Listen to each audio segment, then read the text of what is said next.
Salve a tutti ragazzuoli e benvenuti finalmente in questo nuovo video. Mi dispiace enormemente per l'assenza così tanto prolungata, ma purtroppo, come molti di voi sapranno, ho affrontato un lutto abbastanza importante nella mia famiglia e oltre a questo ho avuto anche un periodo veramente tanto lungo tra problematiche di salute, esami universitari belli tosti, quindi non ho trovato né il tempo né proprio la voglia effettiva di mettermi lì a scrivere, a registrare un video. Ma finalmente sono tornata e parliamo di qualcosa di cui volevo parlare già da parecchio tempo in realtà, ma ho preferito aspettare perché non volevo che il video risultasse qualcosa fatto semplicemente perché andava di moda in quel momento, ma ho voluto, diciamo, approfittare di questo particolare evento inatteso per porre degli spunti di riflessione per parlare un po' con voi in modo, diciamo, più approfondito e non una semplice reaction a caldo giusto per acchiappare qualche like. Parlo ovviamente di ciò che è accaduto a Milano e di ciò che voleva far accadere in qualche modo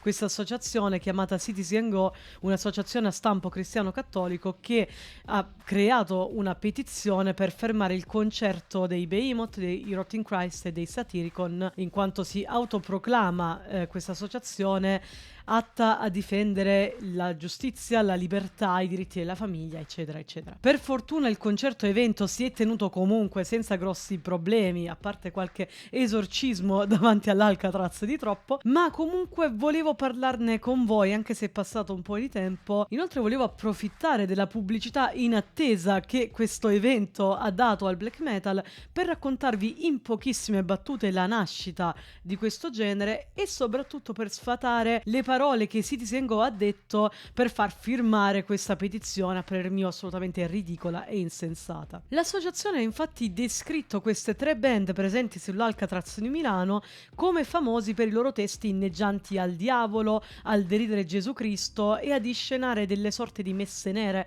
dei rituali anticristiani all'interno dei loro concerti. Se la petizione in sé mi ha fatto ridere da morire, queste parole dette semplicemente per ignoranza sull'argomento mi hanno fatto invece incazzare di brutto. Prima di addentrarci nel cuore di questo video, però, vorrei ricordare che siamo in uno stato laico.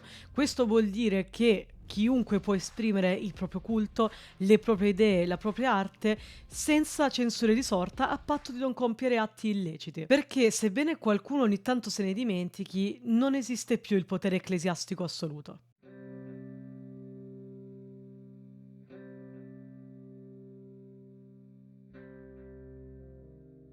Il black metal nasce ufficialmente nel 1982, quando la band inglese Venom pubblica l'album denominato proprio black metal, il che darà il nome a tutta una corrente che già negli anni precedenti si stava delineando. Un metal con BPM elevati, produzioni essenziali, voce gracchiante e in particolare delle tematiche piuttosto controverse. Si parlava infatti di brani contrari alla censura cattolica, alla classe ben pensante e che abbracciavano un satanismo di tipo acido o acidismo, e tra poco vi spiegherò il perché è bene differenziare questo da altri tipi di satanismo. Vorrei sottolineare l'anno in cui esce l'album black metal, il 1982.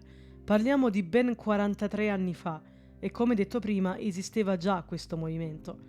Perciò ciò che oggi qui in Italia si vuole far passare come qualcosa di sconsiderato e che ha attirato adesso questa grande massa di bigotti esiste da 50 anni e non ha mai smesso di crescere, proprio come una fiamma alimentata dalla passione. Parliamo ora dei Behemoth e vi spiego finalmente perché io abbia definito acidismo quello trattato dai Venom, che poi era anche quello trattato dai Bathory, un'altra band importantissima per la nascita e per lo sviluppo del black metal così come lo conosciamo oggi, che si è poi ovviamente evoluto in migliaia di sottogeneri e influenze varie in oltre 50 anni di storia. La band polacca debutta nel 1992 con alcune demo, ma il primo album vero e proprio è datato 1995, chiamato Sventevit Storming Near the Baltic. Non starò qui a fare un'analisi tecnica del disco, ovviamente, ma ciò che voglio sottolineare sono i testi. Nei primissimi dischi fino a Grom, infatti, i Behemoth trattano di paganesimo, andando a toccare tematiche quali il culto degli antenati, divinità antiche e luoghi sacri ai pagani. La svolta satanica si ha da Pandemonic Incantation, disco del 1998 in poi, e sottolineo svolta satanica e non acida. Ciò che trattano infatti ha a che fare con il satanismo gnostico o teista, in cui la meditazione e la conoscenza sono alla base dell'evoluzione umana e in cui le divinità pagane sono associate ai demoni gotici. Non c'è traccia infatti di riferimenti a sacrifici animali o sacrifici umani, tipici invece dell'acidismo o satanismo acido, e non solo di quello. Prendi su via tuo figlio, il tuo figlio unico che ami tanto, Isacco, e fa un viaggio nel paese di Moria, e là offrilo come olocausto su uno dei monti che io ti designerò. Abramo si alzò dunque la mattina di buon'ora, sellò il suo asino e prese con sé 2 dei suoi servitori e Isacco suo figlio. Quindi spaccò la legna per l'olocausto e si mise in viaggio per il luogo designato da Dio. Quindi Abramo stese la mano e prese il coltello per scannare al fine di uccidere suo figlio. I Rotting Christ sono invece una band che debutta nel 1988 con alcune demo ed EP fino ad arrivare al primo full length datato 1993 chiamato Die Mighty Contract. Sebbene loro siano probabilmente più assimilabili a livello di tematiche a ciò che i cattolici più temono, e si può già comprendere ovviamente dal nome della band, che per chi non fosse esperto di inglese vuol dire Cristo in putrefazione, anche loro si rifanno molto a delle tradizioni occulte e gnostiche, in cui il problema non sono tanto i cattolici o il cattolicesimo, ma più che altro quelli che sono gli insegnamenti di questa religione. Ovvero l'ubbidienza cieca a un fantomatico potere superiore, il non pensare con la propria testa ma solo come farebbe Dio, e il far finta che il mondo sia iniziato con la Bibbia senza andare a scavare la verità originale. Ovviamente toccano spesso dei punti discutibili, ma è semplicemente un qualcosa di estremo che va a sposarsi bene con la loro musica e i loro costumi. È una loro forma di espressione. Andare contro di loro per questa cosa sarebbe un po' come pensare che George Fisher dei Cannibal Corpse vada davvero a squartare e mutilare la gente, quando in realtà su Instagram posta più foto di peluche che dona a società benefiche che altro. Dio ammonì la popolazione, che qualora non lo avessero ascoltato, avrebbe inviato loro le bestie feroci, che vi rapiranno i figli, stermineranno il vostro bestiame, vi ridurranno a un piccolo numero e le vostre strade diventeranno deserte. I Satyricon debuttano nel 1992 con una demo, mentre il primo full length è datato 1993 e si chiama Dark Medieval Times. Come suggerisce il nome stesso dell'album, all'inizio i Satyricon si rifacevano dei temi più medievaleggianti e veniva ripreso questo tema anche dalle produzioni sonore, molto atipiche per l'epoca in cui sono uscite nel panorama del black metal anni 90. Non starò qui ora a parlare di come e quanto i Satyricon siano cambiati nel corso del tempo dal punto di vista delle sonorità, del look e dell'attitudine verso l'estremo, perché sicuramente non è il video giusto in cui parlarne.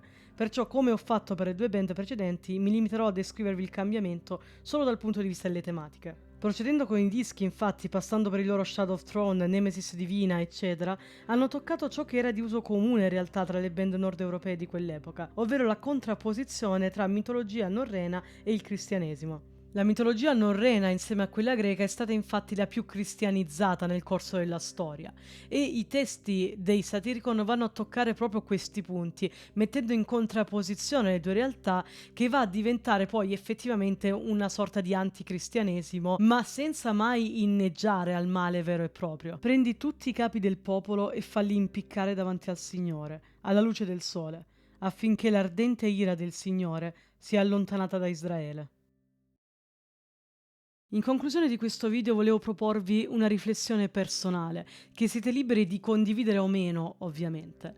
Perché ho voluto riportarvi questi 3 passi presi dalla Bibbia, realmente esistenti, realmente presi dalla Bibbia, ovviamente?